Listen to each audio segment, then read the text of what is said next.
الحمد للہ وحدہ لا شریک لہ والصلاة والسلام علی من لا نبی بعد وعلی آلہ وصحابہ الذین اوفوا عہدہ عن علی بن ابی طالب رضی اللہ عنہ قال قال رسول اللہ صلی اللہ علیہ وسلم اذا كانت لیلۃ النصف من الشعبان اذا كانت لیلۃ النصف من شعبان فقوموا لیلہا وصوموا نہارہا او کما قال 15 شعبان جس کو لیلۃ البراءت اور شب براءت کہا جاتا ہے، احادیث میں شعبان کی اہمیت ہے اس اعتبار سے کہ رسول اکرم صلی اللہ علیہ وسلم رمضان المبارک کے علاوہ سب سے زیادہ جو روزے رکھتے وہ شعبان میں رکھتے تھے۔ اسی طرح رسول اکرم صلی اللہ علیہ وسلم رجب کا چاند نظر آنے پر دعا جب مانگتے تو شعبان کا ذکر بھی فرماتے، اللہم بارک لنا فی رجب و شعبان وبلغنا رمضان، اور رمضان تک اے اللہ ہمیں پہنچا دے۔ اسی طرح حضور اکرم صلی اللہ علیہ وسلم کا ارشاد ہے، آپ نے فرمایا احسو ہلال شعبان لرمضان، کہ شعبان کا جو چاند ہے اس کو اچھی طرح محفوظ رکھو، اس کا حساب کرو رمضان کے لیے۔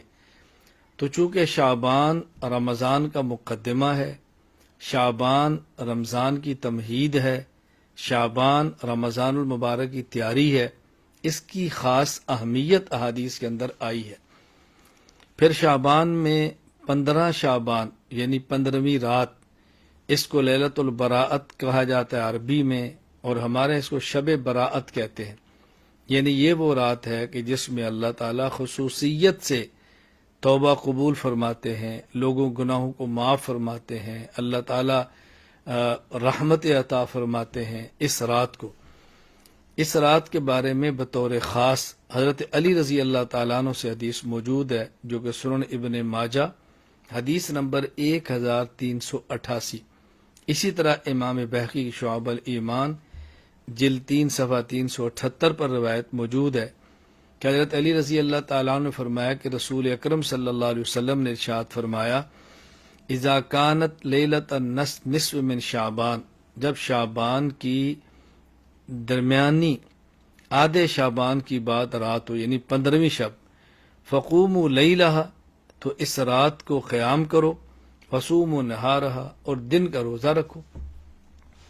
تو 15 شعبان رات کی عبادت اور دن کا روزہ یہ مستحب ہے، رکھنا چاہیے، نہ سنت مؤکدہ ہے، نہ واجب ہے، نہ فرض ہے۔ اگر کوئی شخص اس دن کا روزہ نہ رکھے اور 15 شعبان کی شب کا قیام نہ کرے، کوئی اس پر ملامت نہیں، کوئی اس پر نکیر نہیں، کوئی اس پر اعتراض نہیں۔ اگر کوئی رکھتا ہے تو بہت اچھا کرتا ہے، لیکن اس رات کو قیام اجتماعی کرنا، نوافل کی جماعت کرانا، باقاعدہ تداعی کر کے لوگوں کو دعوت دینا، یہ مناسب نہیں۔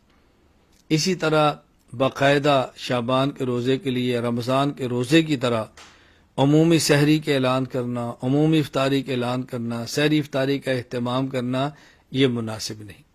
یہ عبادت ہے، اجتماعی نہیں، انفرادی ہے، فرض واجب سنت مؤکدہ نہیں، بلکہ زیادہ سے زیادہ مستحب کے درجے میں ہے۔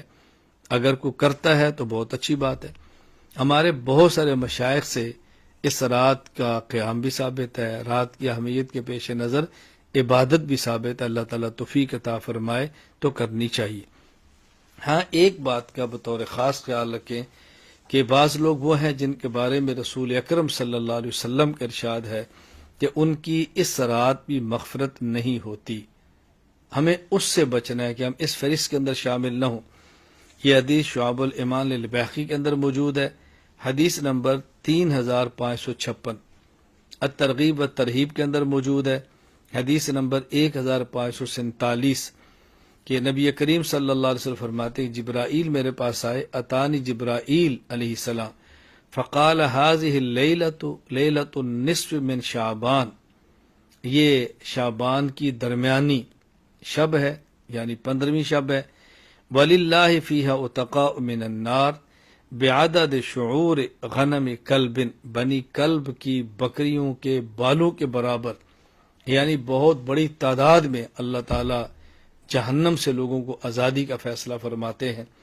لیکن لا ينظر اللہ فیہا الی مشرک وَإِلَى مُشَاجِعٍ وَلَا إِلَى قَاطِعِ رَحْمٍ وَلَا إِلَى مُسْبِلٍ وَلَا إِلَى عَاقٍ لِوَالِدَيْهِ وَلَا إِلَى مُدْمِنِ خَمْرٍ. یہ 6 لوگ ایسے ہیں کہ جن کی طرف اللہ تعالیٰ رحمت کی نظر سے نہیں دیکھتے. نمبر 1 مشرک، نمبر 2 کینہ رکھنے والا، نمبر 2 رشتہ داروں سے تعلقات کو ختم کرنے والا، نمبر 4 شلوار ٹخنوں سے نیچے رکھنے والا، نمبر 5 والدین کی نافرمانی کرنے والا، نمبر 6 شراب کا عادی. اللہ تعالی ہماری حفاظت فرمائے. کس قدر افسوس کی بات ہے، کس قدر دکھ کی بات ہے، محرومی کی بات ہے کہ اس رات بھی انسان اللہ تعالیٰ کی نظر رحمت سے محروم ہو جائے اور انسان کی مغفرت نہ ہو سکے. اس لیے ہمیں اہتمام کرنا ہے، ہم شرک سے توبہ کریں، کینے اور بغض سے توبہ کریں، قطع تعلق سے توبہ کریں، شلوار ٹخنے نیچے رکھنے سے توبہ کریں، والدین کی نافرمانی کرنے سے توبہ کریں، شراب پینے سے توبہ کریں.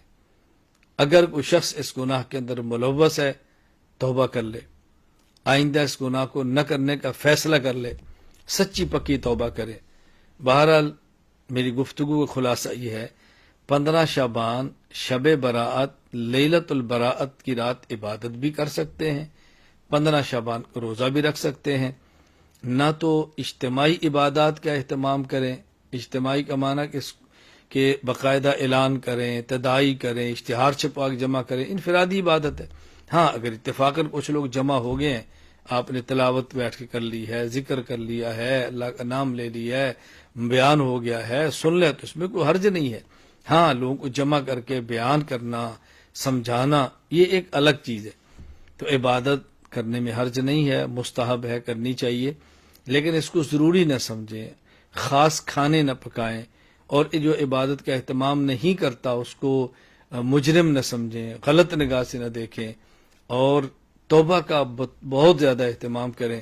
اللہ تعالی ہمیں اس رات کا اہتمام، اللہ تعالی اس رات کی عبادت، اس رات کا قیام کرنے کی توفیق دے، اور اللہ تعالیٰ 15 شعبان کے روزے کی توفیق عطا فرمائے. ہاں یہ کر لیں کہ سب سے بہترین بات عشاء کی نماز جماعت کے ساتھ پڑھیں، اس کے بعد کوئی گناہ نہ کریں، کچھ تلاوت کریں، ذکر کریں اور سو جائیں. صبح اٹھ کے تہجد پڑھیں، پھر وتر پڑھیں، اور یوں فجر کی نماز تک خود کو اعمال کے اندر مشغول رکھیں. جماعت کے ساتھ عشاء کی نماز، جماعت کے ساتھ فجر کی نماز، انشاءاللہ اللہ تعالیٰ کی ذات سے امید ہے اللہ تعالیٰ پوری رات اجر اور عبادت کے اندر شمار فرمائیں گے. وآخر دعوانا ان الحمد للہ رب العالمین.